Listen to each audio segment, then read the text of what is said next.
Subscribe કરો એ high news India ચેનલને, પછી યુટ્યુબ એપ પર બેલ આઇકોનનું બટન દબાવો અને નિહાળો એ હાઈ ન્યૂઝ ઇન્ડિયા ચેનલ.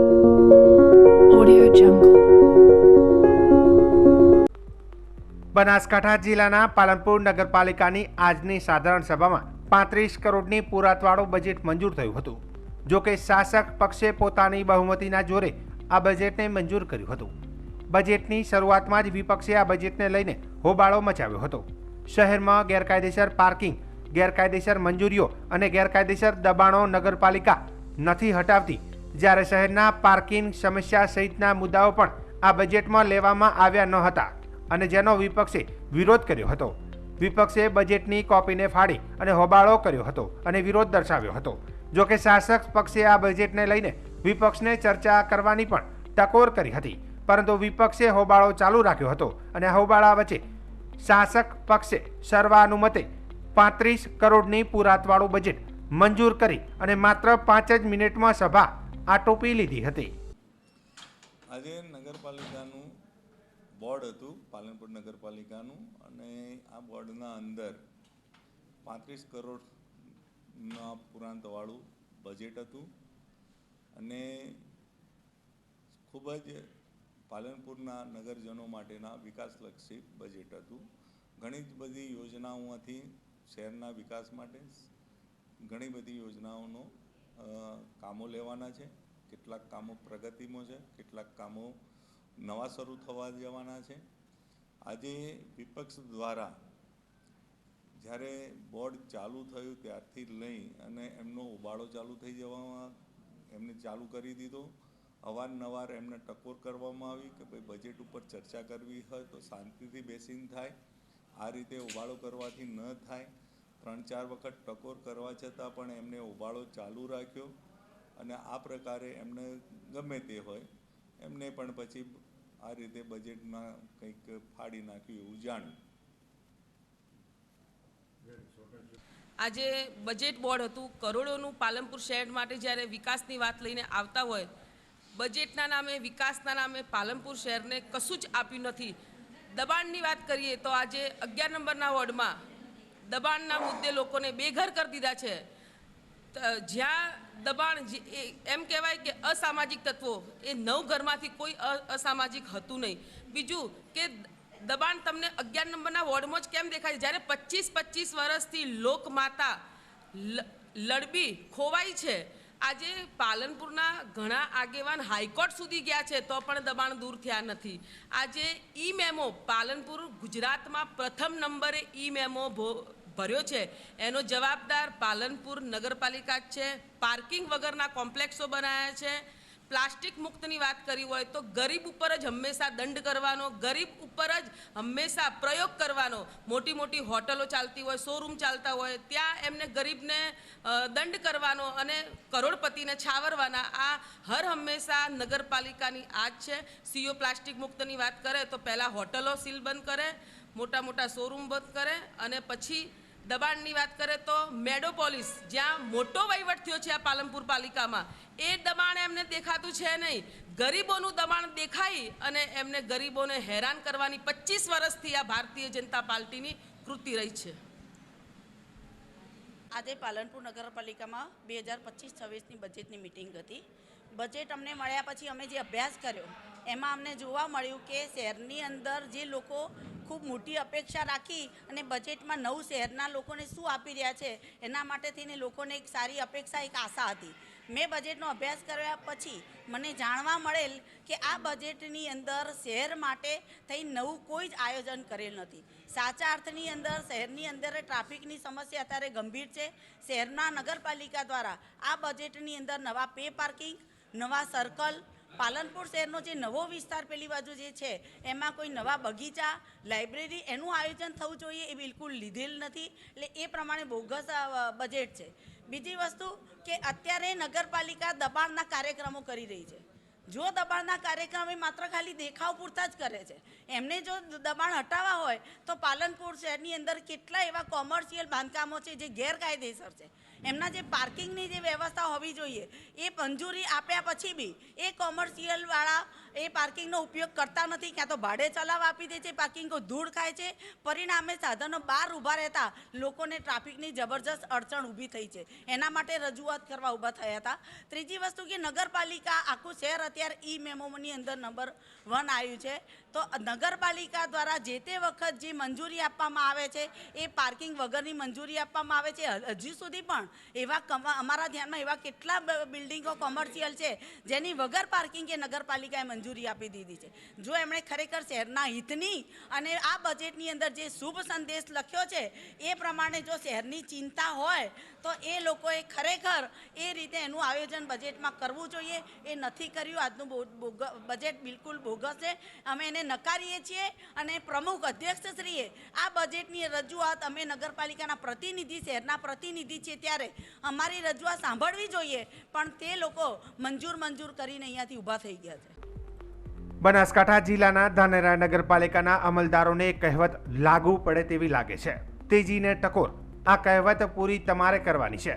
આનો અર્થ એ થાય છે કે બુદ્ધિશાળી વ્યક્તિને દરેક વાતમાં વારંવાર ટકોર કરવી પડતી નથી અને ટકોર વગર સુંદર કામ થતું હોય છે, પરંતુ બુદ્ધિહીન અને મૂર્ખ તરીકે ગણાતા લોકોના હોબાળા બાદ કામ કરતા હોય છે.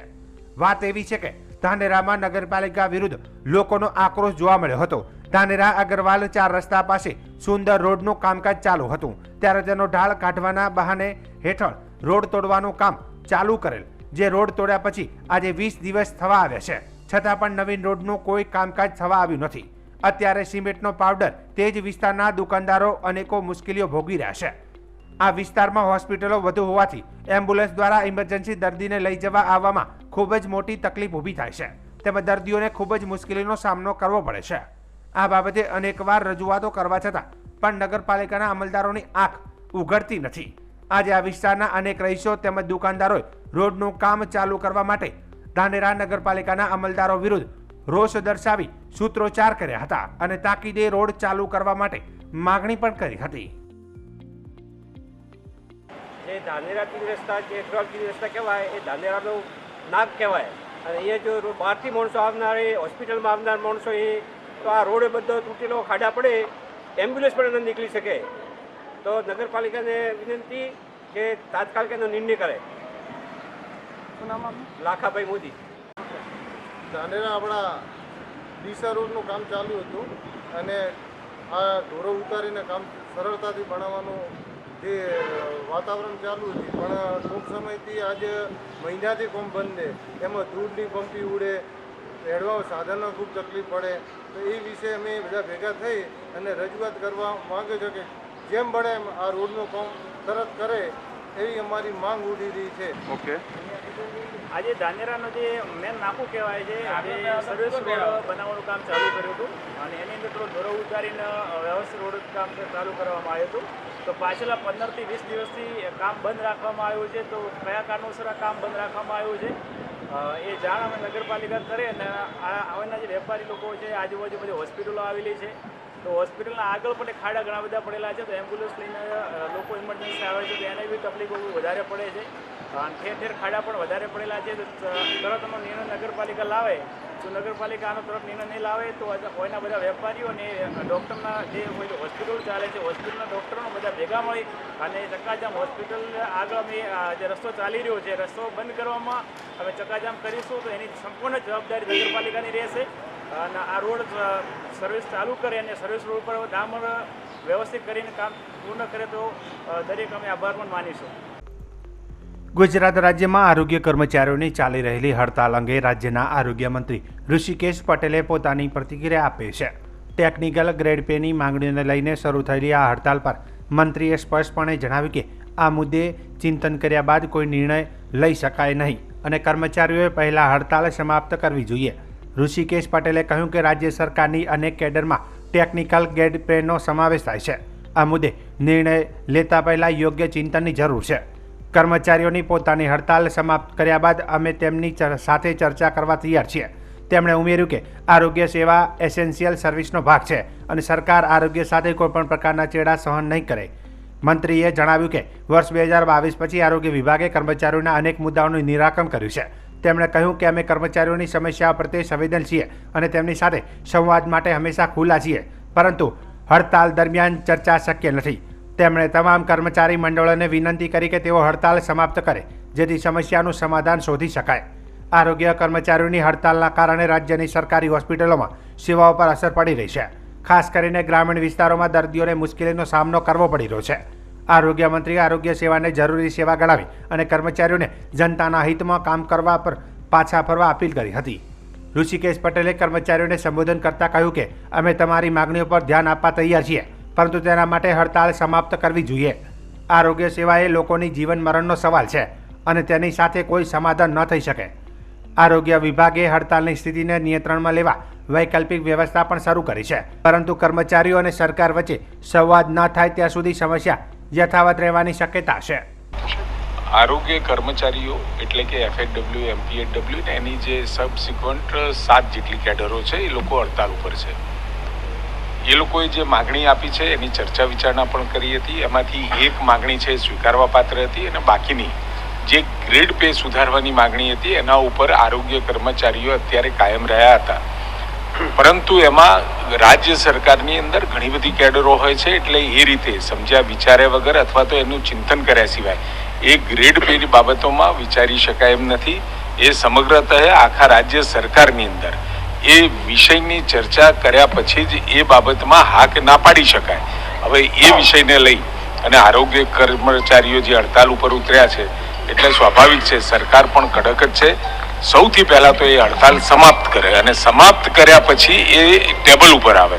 બાકી તો અત્યારે કોઈ વાત કરવાનો પણ કોઈ અર્થ નથી. આ સરકારે એસ્મા એટલે કે જેમ વીજ વિભાગ છે, પોલીસ કર્મીઓ છે, એ રીતે આરોગ્ય પણ એક એસેન્શિયલ સર્વિસ છે, સીધી પ્રજાને સ્પર્શતી સર્વિસ છે. આ રીતે હડતાલ ઉપર ઉતરી જવું એ ખૂબ ગેરવ્યાજબી છે. મારી તમામ હડતાલ ઉપર ઉતરેલા કર્મચારીઓને એક વિનંતી છે કે ખૂબ ઝડપથી આપ આપની 1 કે 2 દિવસમાં હડતાલ સમાપ્ત કરી અને પોતાની ફરજ ઉપર પાછા ફરો. અને જે સરકાર પગલાં લઈ રહી છે, સરકાર આ બાબતે ખૂબ જ ગંભીર છે. લોકોના આરોગ્ય સાથે થતા ચેડા સાંખી લેવા માટે સરકાર તૈયાર નથી ને છાસ વારે. હજુ તો 2022માં 21ની અંદર એ લોકોએ હડતાલ કરી હતી ને એમની માગણીઓના સંદર્ભે ચર્ચા કરી અને કેટલાય મુદ્દાઓના નિરાકરણ અમે લાવ્યા હતા. એટલે ચર્ચાના અંતે કોઈ પણ વસ્તુનું નિરાકરણ આવતું હોય છે, પરંતુ આ તમામ જિલ્લાના પ્રમુખોને એમનું જે મુખ્ય મંડળ છે એને GADની માન્યતા પ્રાપ્ત છે કે કેમ એ મને ખ્યાલ નથી, પરંતુ આ તમામ કર્મચારી મંડળો જિલ્લાથી લઈ અને રાજ્ય સુધીની મારી વિનંતી છે કે ઝડપથી તમે આ હડતાલ પાછી ખેંચીને પોતાની ફરજ ઉપર પાછા ફરો. આમ તો લોકમેળાઓ મનોરંજન અને આનંદ પ્રમોદ માટે ભરાતા હોય છે, પણ યાત્રાધામ અંબાજીના કોટેશ્વર ખાતે આસ્થા સાથેનો શોક મેળો પણ યોજાય છે, જે ફાગણ વદ 13ના રોજ એટલે કે આજે ભરાય છે. આ મેળો પાંડવોના અજ્ઞાતવાસ દરમિયાન વાળી ભૂમિ ગણાતી કોટેશ્વર ખાતે ભરાય છે. આ નવહતીનો મેળામાં ડીજે સાઉન્ડ કે મોજ શોખના ગીતો નહીં પણ સ્વજનોની યાદમાં ભારે આક્રંદ ભર્યું રુદન જોવા મળે છે. કોટેશ્વર ખાતે ભરાતા નવહતીના મેળામાં આદિવાસી લોકો પોતાના સ્વજનોના સામૂહિક અસ્થિ વિસર્જન કરવા આવે છે. એવું માનવામાં આવે છે કે આદિવાસી સમાજમાં વર્ષ દરમિયાન મૃત્યુ પામેલા સ્વજનોના અસ્થિના ફૂલ મૂકી રાખવામાં આવે છે અને આ નવહતીનો મેળો ભરાય છે ત્યારે કોટેશ્વરમાં આવેલી સરસ્વતી નદીના ઉદ્ગમ સ્થાનવાળા ગૌમુખ કુંડમાં સામૂહિક અસ્થિ વિસર્જન કરવામાં આવે છે. આ મેળામાં બનાસકાંઠા, સાબરકાંઠા સહિત રાજસ્થાનના મોટી સંખ્યામાં આદિવાસી લોકો સ્વજનોના અસ્થિ આજે આ ગૌમુખ કુંડમાં વિસર્જન કરવામાં આવે છે. આમ તો અસ્થિ વિસર્જન હરિદ્વાર ગંગા નદીમાં કરાતી હોય છે, પણ વડવાઓની પરંપરા સાથે સરસ્વતી નદીને જ ગંગા નદીનું માન આપીને આ ગૌમુખ કુંડમાં આજના દિવસે અસ્થિ વિસર્જન કરાય છે. કોટેશ્વર મહાદેવ મંદિરના પૂજારીના જણાવ્યા અનુસાર મેળાઓમાં મોજ શોખ કરાતા હોય છે, પણ અંબાજીના કોટેશ્વર ખાતે ભરાતા નવહતીના મેળો મોટી આસ્થા સાથે જોડાયેલો છે, જ્યાં આદિવાસી લોકો સ્વજનોના અસ્થિ વિસર્જન કરી તેમના મોક્ષ માટે પ્રાર્થના કરે છે. એટલું જ નહીં, આ કોટેશ્વર મેળો રાત અને દિવસ આમ 2 દિવસનો ભરાતો હોય છે, પણ આ 2 દિવસીય મેળામાં લૂંટફાંટને મારામારી જેવી ઘટનાઓ બનવાના કારણે સમસ્ત ગરાસિયા સમાજને કુંભારિયા ગ્રામ પંચાયત દ્વારા 2 દિવસના મેળાને ટૂંકાવી 1 દિવસનો કરી દેવાયો છે. આ મેળામાં આદિવાસી લોકો અસ્થિ વિસર્જન કરી પોતાનો શોખ પૂરો કરે છે. જો કે આ મેળાને લઈને કોટેશ્વર ગામમાં અનેક હંગામી દુકાનો વેપારીઓ દ્વારા લગાવાતી હોય છે, પણ આ વખતે આ મેળામાં કોટેશ્વર ગામમાં નહિવત દુકાનો જોવા મળી રહી છે. મારા પૂર્વજો જે કુટુંબમાં એક્સપાયર થઈ ગયા છે એમને અહીંયા ફૂલ જેમ કે અસ્થિ વિસર્જન આજે કરવામાં આવે છે. કુટુંબ સાથે આવીને પછી જે રાતના સમય મેળો થતો હતો એ મેળો બંધ કરી, જે બનાવો ના બને, અનેક બનાવો બનતા હતા, એ બનાવો ના બને એના માટે બંધ કરીને દિવસે ચાલુ કરવામાં આવે છે. અને આજે કોટેશ્વરમાં કેમ પધરાવવામાં આવે છે? અમે અહીંયા ગંગામાં માનવામાં આવે છે. અમારા સમાજ ક્યારથી ચાલુ આવે છે આ પરંપરા? વર્ષો વીતી ગયા છે. અહીંયા પરંપરાથી અમારા સમાજ અહીંયા કરતી આવી છે. બરોબર છે. હવે જે બાકી રહી ગયા છે એ હવે આવનારના સોમવારે એટલે કે દર સોમવારે पधरावामा आवशे. हमारे दादी जी का लेके आए, करीब 5-6 महीने उनकी डेथ हुई थी, तो हमें ये हरिद्वार है, इसी को हम कोटेश्वर को मानते हैं, यहाँ फूल यहीं लेके आते हैं. तो आज से हम मतलब गंगा इसी को मानते हैं और हमारे सभी परंपरा से हम करते आए हैं. समाज के लोग यहाँ पर परंपरा से दादी का फूल दादी का फूल विसर्जन. आज से तुम्हारा शौक उड़ जाएगा? हाँ, शौक उड़ जाएगा.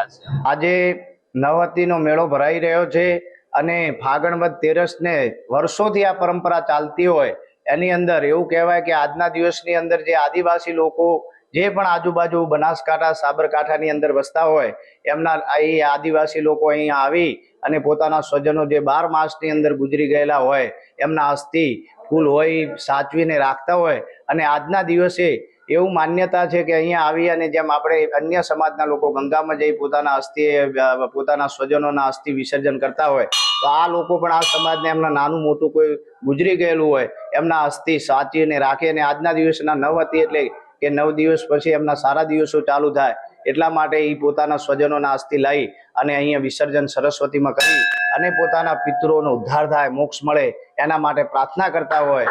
અને આ પવિત્ર સરસ્વતી નદી અહીંયા કોટેશ્વરમાં આવેલી છે.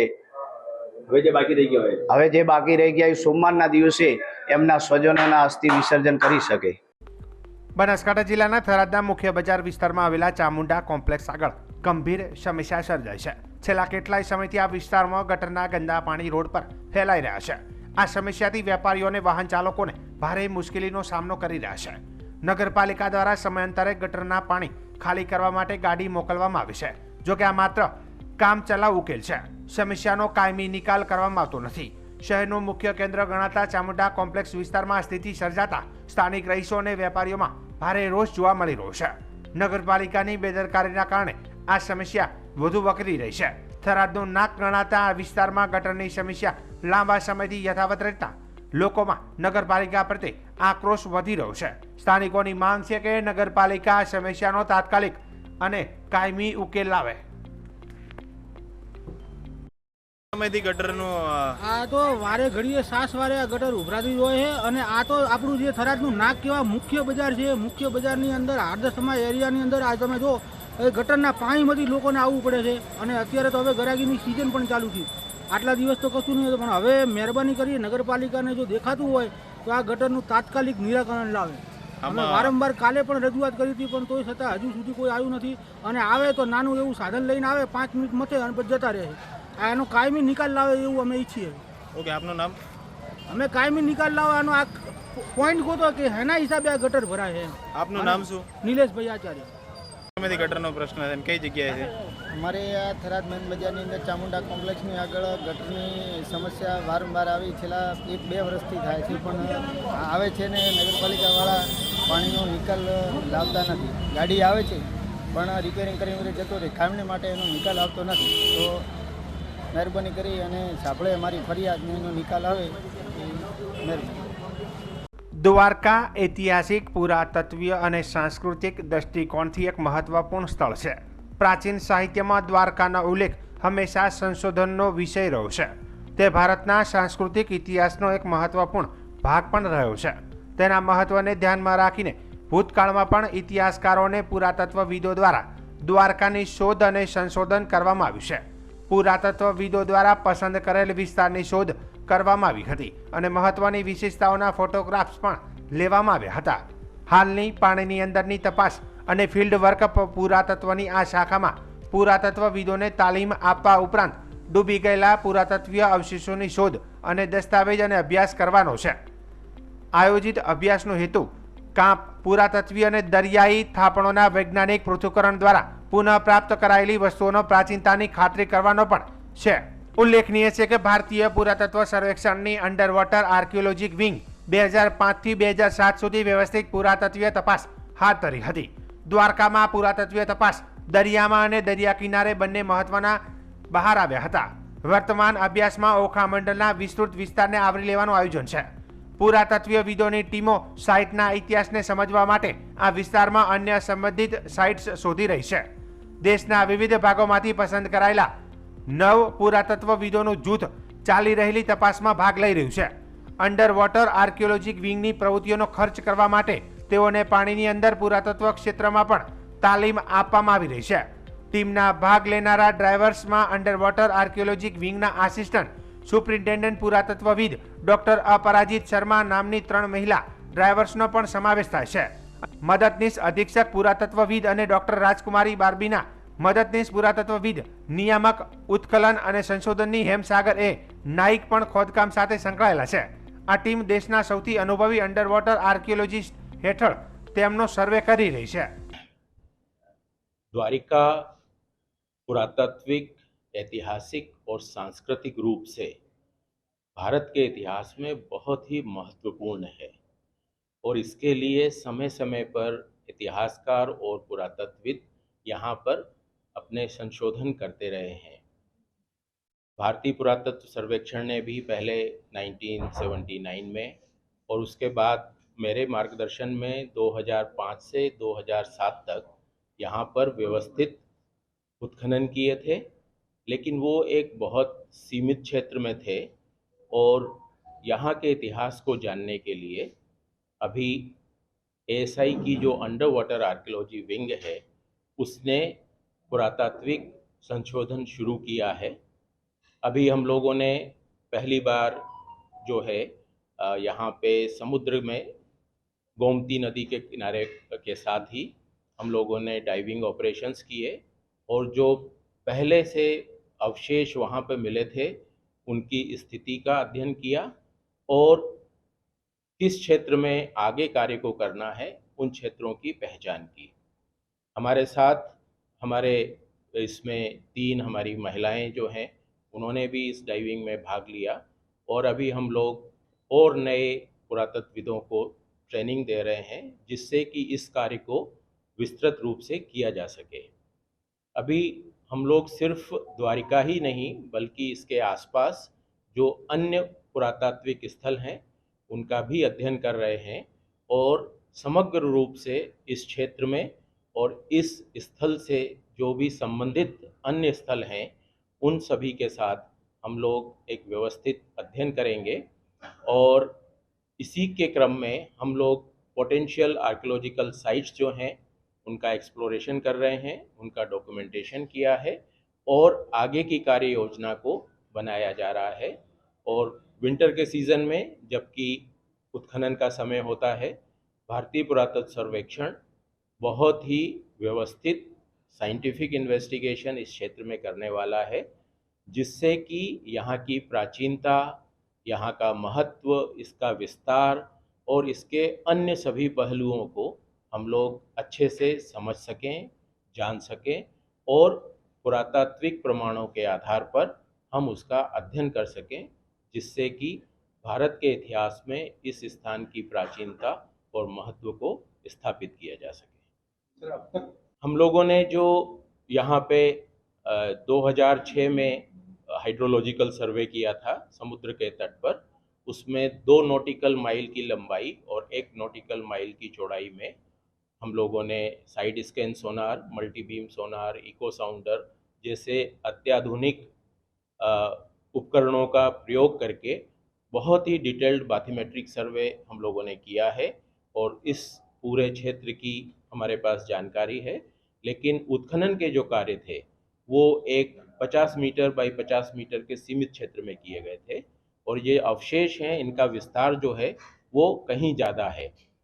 अब हम लोग जो है जो पहले का कार्य था उसके अतिरिक्त अन्य क्षेत्रों में भी जो है पुरातात्विक अध्ययन करने का हम लोगों की योजना है, जिससे कि अन्य जो अवशेष यहाँ पर उपलब्ध हैं उनका वैज्ञानिक अध्ययन किया जा सके। देखिए, पुरातात्विक उत्खनन जो हैं वो पुरातत्वविद करते हैं। उसके बाद ये जो स्थल होते हैं वो हमेशा खुले रहते हैं, जनता जब चाहे जाके उनको देख सकती है। हाँ, इस दिशा में जो है कुछ प्रयास किए जा सकते हैं जिससे कि लोग वहाँ जाके इसको देख सकें, और निश्चय ही इस विषय पे हम लोगों को विचार करना चाहिए। देखिए, यहाँ पे जो हम लोगों ने काम किया था उसके ऊपर ऑथेंटिक इन्फॉर्मेशन भी अवेलेबल है। एक बीबीसी का वीडियो बना था जो कि काफ़ी अच्छी उसकी व्यूअरशिप थी। आई थिंक 2 या 3 मिलियन उसके व्यूज़ हो चुके हैं। तो ऑथेंटिक वीडियोस भी उपलब्ध हैं और बाकी अन्य प्रकार के भी होते हैं। अब ये देखने वाले के ऊपर होता है कि वो कैसे और किस प्रकार के जो है सोर्स को सेलेक्ट करता है। यूट्यूब में तो बड़े बड़े महल और सोना पड़ा हुआ ऐसा दिख रहा है। सब देखिए, इंटरनेट पे हर प्रकार की सूचनाएं उपलब्ध हैं, हर प्रकार का मटेरियल उपलब्ध है। ये जो कंज्यूमर है उसको देखना होता है कि वो किसका उपयोग कर रहा है। ઉનાળાની શરૂઆત થતાની સાથે જ બજારમાં મોટા જથ્થામાં તરબૂચની આવક થતી હોય છે। મોટાભાગના લોકો ઉનાળાની કાળઝાળ ગરમીમાં તરબૂચ ખાવું વધુ પસંદ કરતા હોય છે, ત્યારે જામનગરની બજારમાં વેચાતા પીળા તરબૂચ હાલ આકર્ષણનું કેન્દ્ર બની રહ્યા છે। જામનગરમાં લાલ કલરની સાથે પીળા કલરના અનોખા તરબૂચ પણનું આગમન થયું છે। આ તરબૂચ લાલ તરબૂચ કરતાં 2 થી 4 ગણા મીઠાશવાળા હોય છે। પીળું તરબૂચ બહારથી લાલ તરબૂચની જેમ જ લીલા કલરનું જ હોય છે, પરંતુ અંદરથી પીળા કલરનું જોવા મળે છે, જેને ચાખ્યા બાદ લાલ તરબૂચનો સ્વાદ પણ ભૂલી જશો। જામનગરના તરબૂચના જાણીતા વેપારી મુન્નાભાઈને ત્યાં હાલ પીળા કલરના તરબૂચ મંગાવે છે। તેઓએ થાઈલેન્ડથી તરબૂચના બીજ મંગાવ્યા બાદ વાવેતર કરાવ્યું છે। હાલ પ્રાચીન પાટણથી તરબૂચ મંગાવી હવે તેઓ આ પીળા તરબૂચનું વેચાણ કરે છે। જામનગરના બજારમાં પીળા તરબૂચની જબરી માંગ છે। તેમણે જણાવ્યું હતું કે ગુજરાતમાં પીળા તરબૂચનું વાવેતર થાય છે, તેમજ લાલ તરબૂચ પણ પીળા તરબૂચ ખૂબ જ મીઠા હોય છે અને પીળા તરબૂચની કિંમત પણ લાલ તરબૂચ કરતાં ડબલ હોય છે। હાલ લાલ તરબૂચની કિંમત બજારમાં 1 કિલોના 20 થી 25 રૂપિયા ચાલી રહી છે, જ્યારે પીળા તરબૂચની કિંમત 1 કિલોએ 40 થી 50 રૂપિયા ચાલી રહી છે। તેમજ વધુમાં તેમણે જણાવ્યું હતું કે જે કોઈ વ્યક્તિ એક વખત પીળું તરબૂચ ચાખે બાદ લાલ તરબૂચ ખાવાનું ભૂલી જતા હોય છે। હવે આધુનિક ખેતીમાં પીળા કલરના તરબૂચ થવા લાગ્યા છે। જેવી રીતે કેપ્સિકમ મરચામાં અવનવા કલર હોય એવી જ રીતે હવે પાઇનેપલ કલરના તરબૂચની ખેતી થવા લાગી છે। આ નવા પ્રયોગને આવકાર મળી રહ્યો છે અને તેની માંગ ખૂબ જ મોટી નીકળી છે। મુન્નાભાઈ તરબૂચવાળા, બીજે પ્લોટ 23 નંબર અંબિકા ડેરીની લાઇનમાં હું પીળા 3-4 વર્ષથી હું વેચું છું ને હું સોમનાથ પ્રાચી ત્યાંથી છે ને વાવેતર અમે કરાવીએ છીએ ને આ બિયારણ છે ને ભાઈ તાઇવાનથી આવે છે, તાઇવાન થાઈલેન્ડથી આવે છે ને આ લોકો કંપની એજન્ટ થ્રુ અમે મંગાવીએ છીએ ને અમે અહીંયા વાવેતર કરાવીએ છીએ। આ તરબૂચ નેટમાં બનાવીએ છીએ। એ તરબૂચની એટલી માંગ છે કે ગ્રાહક એકવાર લઈ જાય એટલે પાછો એ ગ્રાહક એ પીળું જ માંગે છે। ખાસિયત એ કે આ લાલ કરતાં અમારે છે ને ભાઈ 4 ગણા મીઠા આવે છે। આ તરબૂચ લઈ જાય એમ કે બરાબર છે, એના કરતાં ભાવમાં બી આમાં ડિફરન્સ છે, ઓલા કરતાં ડબલ ભાવ આનો છે। આને 3 મહિના મિનિમમ લાગે છે, એને પકાવતા 3 મહિના થાય। મારું નામ દેવેન્દ્ર જાડેજા છે। આ જીગજી પ્લોટમાં મુન્નાભાઈ તરબૂચવાળાની અહીંયા તરબૂચ પીળા તરબૂચ આવે છે 3-4 વર્ષથી, બહુ સરસ, અને ઓલા કરતાં લીલા કરતાં પીળા તરબૂચ મીઠાશમાં વધારે સારા આવે છે અને અહીંયા ભીડ બહુ રહે છે। અમે ત્રીજી વાર લેવા આવ્યા છે અહીંયા। અમે અહીંયા જીગજી પ્લોટ પોલીસ ચોકી પાસે મળે છે, આખા જામનગરમાં અહીંયા એક જ જગ્યાએ મળે છે।